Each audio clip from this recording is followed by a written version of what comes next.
Hi guys, আবার চলে এলাম একটা নতুন ভিডিওর সাথে। তো আজকে ছিল আমাদের এখানে কালী পুজো। তো বিকালবেলা আমার মেয়েকে নিয়ে বেরিয়ে পড়লাম কালী ঠাকুরের মূর্তিটা কতটা রেডি হয়েছে। তো এখানে দেখলাম যে কালী মা অনেকটাই রেডি হয়ে গেছে, আর কি সুন্দর সাজ দিয়েছে না, অপূর্ব। আমরা অনেকদিন ধরে এই দিনটার জন্য অপেক্ষা করে থাকি যে কবে এই কালী মার পুজো হবে। তো এখানে দেখো ওনারা সকাল থেকে রেডি করছে মাকে, কারণ একদিনের মধ্যেই ওনারা রেডি করে ঠাকুরকে আসনে দিয়ে দেয়। এখানে মামামকে বলা হয়েছে, মামাম তুমি একটু গড় করো। তো ও দেখছে কোথায় মাথাটাকে গড় করবে। তারপর ওকে বললাম তুই এখানে মাথাটাকে গড় করা যাবে না, তুই 2 হাত জোড় করে নম কর। তো 2 হাত জোড় করে নম করলো।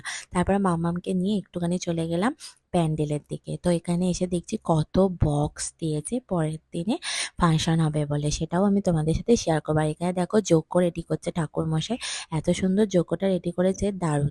তারপরে দেখো এখানে হচ্ছে কি সুন্দর ঠাকুরের জায়গাটাকেও রেডি করেছে, অসাধারণ। আগের বছর থেকে এবছর এটা অপূর্ব করেছে।